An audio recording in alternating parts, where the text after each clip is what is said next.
अस्सलाम वालेकुम, my name is doctor Zarak Marwat and I am working as a resident physician in Peshawar. आज हम बात करेंगे स्टिंग के साइड इफेक्ट्स पे। स्टिंग में दो चीज़ें मेन होती है, कैफीन और शुगर। पहली बात हम करेंगे कैफीन के बारे में और अलग अलग सिस्टम की बात करेंगे कि कौन से सिस्टम पे कैफीन का क्या इफेक्ट होता है। पहले बात करेंगे हम सेंट्रल नर्वस सिस्टम ब्रेन के बारे में। ब्रेन में रिसेप्टर्स होते हैं एडिनोसिन के लिए, और एडिनोसिन ऐसे करता है जब उस रिसेप्टर के साथ अटैच होता है तो ब्रेन को सिग्नल देता है कि आप तके हुए हैं। कैफीन का काम यह है कि उस रिसेप्टर के साथ अटैच होता है और एडिनोसिन को उसके साथ अटैच होने नहीं देता, कि दिमाग को सिग्नल दे कि तुम तके हुए हो। इसीलिए हम अलर्ट हो जाते हैं, हमारा मूड अच्छा हो जाता है, हमारी कंसंट्रेशन ज्यादा हो जाती है, हमारा फोकस ज्यादा हो जाता है। लेकिन इसमें नुकसान ये है कि जब आप रिसेप्टर को ब्लॉक करते हैं तो एडिनोसिन तो जमा हो रहा होता है, और जब वो रिसेप्टर से कैफीन का इफेक्ट खत्म हो जाए फिर ये एडिनोसिन इतना ज्यादा हुआ होता है कि जब ये इस रिसेप्टर पे बम्बार्डमेंट करता है तो बहुत ज्यादा मूड डाउन हो जाता है। इंसान बहुत डिप्रेस हो जाता है, एंजाइटी हो जाती है, वो थोड़ी देर की खुशी और एक्साइटमेंट की धज्जियां उड़ जाती है क्योंकि एडिनोसिन बहुत ज्यादा जमा हो गया होता है। दूसरा इफेक्ट इसका दिल पे ये होता है कि ये पिट्यूटरी ग्लैंड के थ्रू एड्रिनल ग्लैंड से एड्रेनलिन रिलीज करवाता है, जो सिंपैथेटिक नर्वस सिस्टम का पार्ट है, जिसके साथ हार्ट रेट बहुत ज्यादा इंक्रीज हो जाती है और ब्लड प्रेशर भी बहुत ज्यादा इंक्रीज हो जाता है। अब मैं इसके नुकसानात आपको बताता हूँ। जब आप भाग नहीं रहे, आप एक्सरसाइज नहीं कर रहे, आप कोई एक्सर्शनल एक्टिविटी नहीं कर रहे, तो आपको हाई ब्लड प्रेशर और हाई हार्ट रेट की क्या जरूरत है? जब आप बेड में लेटे हुए हैं और आप कह रहे हैं कि हमें एनर्जी आ गई है, इसका कोई फायदा नहीं है। उल्टा इसका नुकसान ये है कि दिल पे बहुत ज्यादा बोझ आ जाता है, और इसीलिए यंग एज में हार्ट अटैक्स और दिल की बीमारियां और हाइपरटेंशन ये वगैरह सब हो रहे हैं। इसके अलावा बात आती है स्टमक पे। स्टमक में ये एसिड रिलीज बहुत ज्यादा कर देता है, तो जिन लोगों को ऑलरेडी स्टमक डिस्टर्बेंस है, प्रॉब्लम्स है, उनके स्टमक को एसिडिटी बहुत ज्यादा है और वो ऊपर से स्टिंग भी पी लें, वो और भी एसिड रिलीज करता है और एसिडिटी होती है, बदहजमी होती है और मसला बढ़ जाता है। इसके अलावा ये एज ए लेग्जेटिव भी काम करता है, जैसे लेग्जोबेरान और डुफालक करते हैं, गट की मोटिलिटी ज्यादा कर देता है। फिर आते हैं, बात करते हैं रिस्पायरेटरी सिस्टम की। सांस पे इसका ये इफेक्ट है कि ये ब्रोंकाई और ब्रोंक्यूल्स को डायलेट करता है, जिसके लिए ज्यादा सांस अंदर ले जानी होती है और ज्यादा बाहर निकालनी होती है, तो सांस फूलने लगती है और इंसान का ब्रीदिंग रेट भी ज्यादा हो जाता है।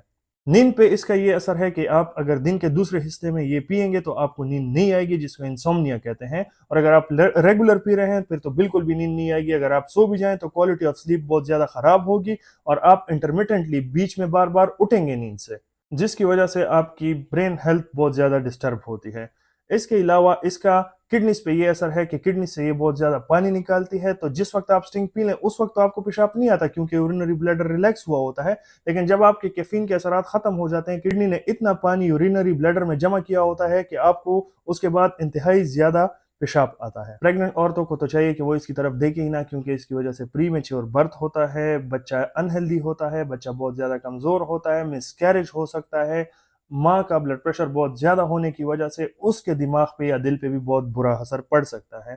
इसके अलावा बोन्स में ये कैल्शियम की डिपोजिशन को स्टॉप करता है, जिसकी वजह से ऑस्टियोपोरोसिस हो सकती है।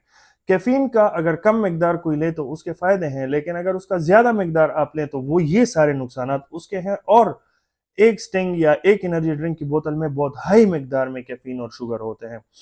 कैफीन का एक दूसरा मसला है कि अगर कोई लोग सेक्सुअल एक्टिविटीज के लिए स्टिंग पीते हैं और वो समझते हैं कि इसके साथ हमारी सेक्सुअल एक्टिविटी ज्यादा हो जाएगी, तो ये गलत बात है, क्योंकि ये तो एरेक्टाइल मसल्स की तरफ ब्लड फ्लो कम कर देता है। तो अगर एरेक्टाइल मसल्स काम नहीं करेंगे, आपको इरेक्शन नहीं होगी, तो आप सेक्सुअली परफॉर्म कैसे करेंगे? इसके अलावा हम बात करते हैं डिपेंडेंसी पे। लोग इसके एडिक्टिव हो जाते हैं, इसका नशा लोगों को हो जाता है। अगर ये छोड़ते हैं तो जैसे कोई नशवार या सिगरेट को छोड़ता है, इसी तरह इसको छोड़ते हुए भी सर में दर्द होना, थकान होना, डिस्टर्बेंस होना, इरिटेबिलिटी होना, गुस्सा आना, ये सारे मसले लोगों को हो सकते हैं।